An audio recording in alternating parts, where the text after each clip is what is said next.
அதுவும் குறிப்பாக இந்த 2024 29 முக்கியமான காலகட்டம். காரணம், ஒரு வளர்கின்ற இந்தியா வளர்ந்த இந்தியாவாக மாறப்போகின்ற இந்த காலகட்டம். அது மிக முக்கிய நாடாக உலக அரங்கிலே வரப்போகின்ற காலகட்டம். அதனால் மிக முக்கியமானது நம்முடைய பிரதமர் அவர்களை வலிமைப்படுத்த வேண்டிய கடமை ஒரு குடிமகனுக்கும் இருக்கிறது. பிரதமர் அவர்கள் வலிமையாக 400 எம்பிக்களை தாண்டி அமர வேண்டும். அவர் எந்த முக்கியமான முடிவுகளை எடுத்தாலும் கூட அதற்கு இந்த வலிமையான பாராளுமன்ற உறுப்பினர்கள் தேவைப்படுகின்றனர். இப்ப நீங்க கேட்கலாம், முக்கியமான முடிவுகள் என்ன எடுப்பாங்க? ஆர்டிகல் 307 விட முக்கியமா எடுக்க போறாங்களா? இல்ல ராமர் கோவில் கட்டுறதை விட இன்னும் முக்கியமா எடுக்க போறாங்களா? பிரதமர் அவருடைய பேச்சல் நமக்கு தெரியும். 70 ஆண்டு காலமாக அரசியல் காரணங்களுக்காக எடுக்கப்படாத முடிவுகள் எல்லாம் இந்த 5 ஆண்டு காலத்தில் எடுக்கப்படும். உதாரணத்திற்கு நதிநீர் இணைப்பு என்பது சாத்தியம். நம்முடைய இந்த 5 ஆண்டு ஆட்சி காலத்தில் இது போன்ற எத்தனையோ முடிவுகள். உதாரணத்துக்கு ஒன்று சொல்றேன். பன்னெண்டு பக்கம் பார்த்தீங்கன்னா ஆனைமலை நல்லாறு 10,000 கோடி ரூபாய் 70 ஆண்டு காலமாக தேங்கி இருக்கு. அதுவும் சாத்தியம், அதுவும் செய்ய போகின்றோம். அதனால் சகோதர சகோதரிகளே, இந்தியாவுடைய அடுத்த கட்ட வளர்ச்சிக்கு 2024 29 பாரத பிரதமர் நரேந்திர மோடி அவர்கள் 400 எம்பிக்களை தாண்டி ஆட்சி மன்ற கட்டளை அமர வைக்க வேண்டிய கட்டாயம் நம் அனைவருக்கும் இருக்கிறது. கண்ணு கெட்டிய தூரம் வரை வேறு யாரும் கூட பிரதமர் அவர்களுக்கு போட்டியாளர் இல்லை. யாரும் போட்டியாளர் இல்லை. சமீபத்தில் நீங்களே ஒரு வீடியோ பார்த்திருப்பீங்க. ஒரு பொண்ணு பார்க்க 8 மாப்பிள்ளை போறாங்க. மாப்பிள்ளை யார் என்பதே அரை மணி நேரம் அடிச்சுக்கிறாங்க. அது கூட நம்ம பாரதிய ஜனதா கட்சியினுடைய முகநூல் பதிவுல பார்த்திருக்கேன். அதனால் இன்றைக்கு ஒரே ஒரு பிரதம மந்திரி வேட்பாளர், ஒரே ஒரு வெற்றி பெறக்கூடிய வேட்பாளர் நரேந்திர மோடி அவர்கள் மட்டும்தான் இருக்கின்றார்கள். அதுவும் கோயம்புத்தூரை பொறுத்தவரை 20 ஆண்டு காலமாக வளர்ச்சி தேங்கிய நிலையில் நின்று கொண்டிருக்கின்றோம். 1999 மேலே வாஜ்பேயியாவும் இங்கே சிபி ராதாகிருஷ்ணன் அவர்கள் பாராளுமன்ற உறுப்பினராக வந்தாங்க. அதன் பிறகு 2014 அற்புதமான ஆட்சி அமைந்தும் கூட கீழே இருக்கக்கூடிய பாராளுமன்ற உறுப்பினர்கள் ஒரு தொலைநோக்கு பார்வை இல்லாத காரணத்தினால எப்படி நம்முடைய பிரதமர் அவர்களை முழுமையாக பயன்படுத்திக் கொள்ள வேண்டும் என்கின்ற ஒரு எண்ணம் இல்லாத காரணத்தினால், அதுவும் குறிப்பாக கடந்த 5 ஆண்டுகளாக கம்யூனிஸ்ட் கட்சியை சார்ந்த நண்பர் ஒருவர் எம்பியாக இருந்த காரணத்தினால் கோயம்புத்தூருடைய வளர்ச்சி முன்னாடி போறதுக்கு பதிலாக பின்னாடி போக ஆரம்பிச்சிருச்சு. அதையெல்லாம் சரிப்படுத்துவதற்கான ஒரு வாய்ப்பு இந்த 5 ஆண்டு காலம். அதை முழுமையாக சரிப்படுத்த வேண்டும், திட்டங்களை கொண்டு வர வேண்டும், தேங்கி நிற்கக்கூடிய திட்டங்களை எல்லாம் அமல்படுத்த வேண்டும், செயல்படுத்த வேண்டும். அது விமான நிலையத்திலிருந்து, ரயில்வே நிலையத்திலிருந்து, மேம்பாலத்திலிருந்து, உள்கட்டமைப்பிலிருந்து கோயம்புத்தூர் ஸ்மார்ட் சிட்டி 1400 கோடி ரூபாய் ஒதுக்கப்பட்டிருக்கிறது. அது ஸ்மார்ட்டா இருக்கான்னு நீங்க தான் கேட்கணும். காரணம், இதை பார்ப்பதற்கு யாரும் இங்கே ஆட்கள் இல்லை. வந்திருக்கக்கூடிய பணம் கூட சரியா அது சேவை பண்றாங்களா, அது முறையாக பயன்படுத்தப்படுகிறதா? ஆனா இந்த முறை நமக்கு ஒரு வாய்ப்பு. உங்கள் வீட்டு பிள்ளை, உங்கள் தம்பி அண்ணாமலை இந்த தேர்தலிலே நம்முடைய பாரதிய ஜனதா கட்சி தேசிய ஜனநாயக கூட்டணி சார்பாக வேட்பாளராக நிற்கின்ற காரணத்தினால் உங்களுடைய அன்பையும் ஆதரவையும் நாங்கள் கோருகின்றோம்.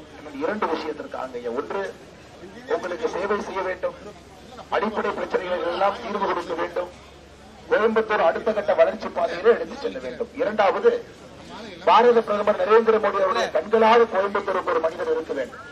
திட்டங்கள் சரியாக வருகிறதா, புதிய திட்டங்கள் வேண்டுமா, இன்னும் நிதி வேண்டுமா, அடுத்த கட்டம் கோயம்புத்தூர் செல்வதற்கு என்னவெல்லாம் செய்ய வேண்டுமோ அதையெல்லாம் செய்வதற்காகத்தான் உங்கள் முன்னால் நின்று கொண்டிருக்கின்றேன்.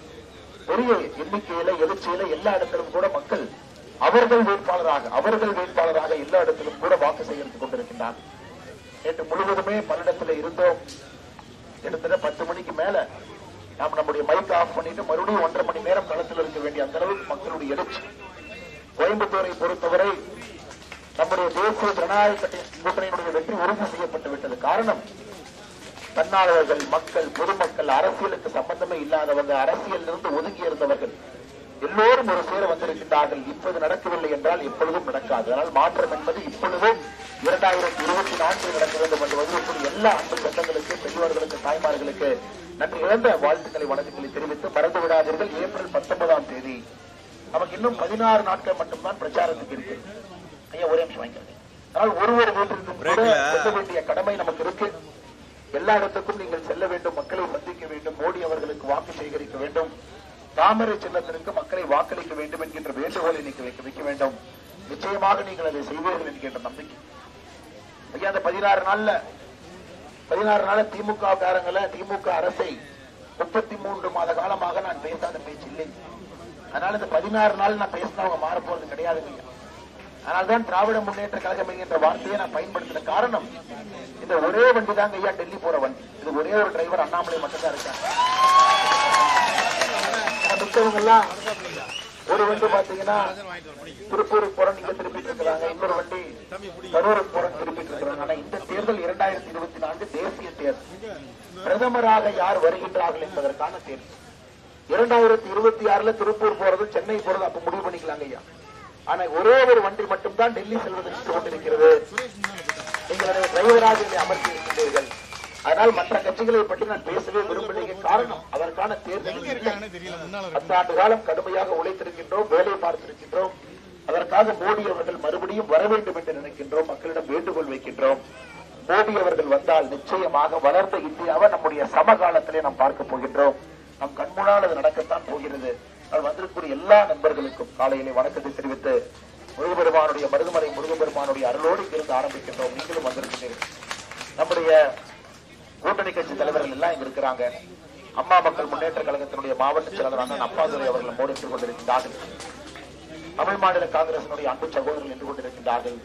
நம்முடைய பாரதிய ஜனதா கட்சியினுடைய மூத்த தலைவர்கள் எல்லோரும் இருக்கின்றார்கள். குறிப்பாக மாவட்ட தலைவர் அண்ணன் ரமேஷ் அவர்கள், வடவள்ளியுடைய ஒன்றிய தலைவர் பாலகண்டாஜுனி அவர்கள், இணை தலைவர் அண்ணன் பிரேமன் அவர்கள், மாவட்ட செயற்குழு உறுப்பினர் அண்ணன் அண்ணாமலை நாதன் அவர்கள், மாவட்ட ஊடக பிரிவு செயலர் அருமை சகோதரி காயத்ரி அவர்கள், அம்மா மக்கள் முன்னேற்ற கழகத்தினுடைய வடவள்ளி பகுதி செயலாளர், வடக்கு சட்டமன்ற தொகுதியினுடைய பொறுப்பாளர் அண்ணன் கருப்புசாமி அவர்கள் எல்லோருக்கும் இந்த நேரத்தில் நன்றி இழந்த வாழ்த்துக்களை வணக்கங்களை தெரிவித்து, குறிப்பாக இந்த பகுதியினுடைய முக்கியமான பிரச்சனை என்னன்னாங்க ஐயா, ஐஓபி காலனியில குப்பை சுத்திகரிப்பு நிலையம் வேண்டும் என்று. இது உங்களுக்கு தெரியும், ரொம்ப வருத்தமான செய்தி. குறிப்பாக தமிழகத்துல திராவிட முன்னேற்ற கழகத்தினுடைய ஆட்சி வந்த பிறகு இந்த 3 ஆண்டுகள்ல இந்த குப்பையை சரியான முறையில சுத்திகரிப்பு செய்து அந்த ஊரை நீட்டாக கிளீனாக வைத்திருப்பதுல ஒரு இடமாக கீழே போய் கொண்டிருக்கின்ற. உதாரணத்துக்கு சென்னை பாருங்க, 45, 46வது இடத்துல இருந்து சென்னை இன்னைக்கு 199 இடத்துல போய் நிற்கிறது. திடக்கழிவு மேலாண்மை என்பதை நம்முடைய ஆட்சியாளர்கள் மறந்து விட்டார். அதை பற்றி அவனுக்கு அக்கறை இல்லை. அதனால்தான் நகரங்கள் எல்லாம் இன்று குப்பை மேடுகளாக மாறிக்கொண்டிருக்கிறது. அதனால் நகரத்தினுடைய உள்கட்டமைப்பு, குறிப்பாக இந்த குப்பை மேலாண்மை, குப்பை சுத்திகரிப்பு நிலையத்திற்கெல்லாம் முக்கியத்துவம் கொடுத்து நிச்சயமாக இந்த பகுதியினுடைய ஐஓபி காலனியில் இருக்கக்கூடிய பிரச்சனைக்கும் கூட நாங்கள் தீர்வு கொடுக்கின்றோம் என்கின்ற ஒரு உத்தரவாதத்தை உங்களுக்கு அளித்துவிட்டு உங்களுடைய அருளும் ஆசையும் முருகபெருமானுடைய அன்பையும் பெற்று இருந்து கிளம்புகின்றோம். ஒரு பகுதியாக செல்ல வேண்டும். எல்லா வீட்டிலும் நீங்க தான் போய் கேட்கணும், மக்களை பார்க்கணும், தாமரைக்கு வாக்களிக்க சொல்ல வேண்டும். அடுத்த 16 நாட்கள் முழுமையாக நீங்கள் உங்களை அர்ப்பணித்துக் கொள்ள வேண்டும் என்கின்ற அன்பான வேண்டுகோளை வைக்கின்றேன். நன்றி, வணக்கம். பாரத அன்னையின் புகழ் ஓங்குக.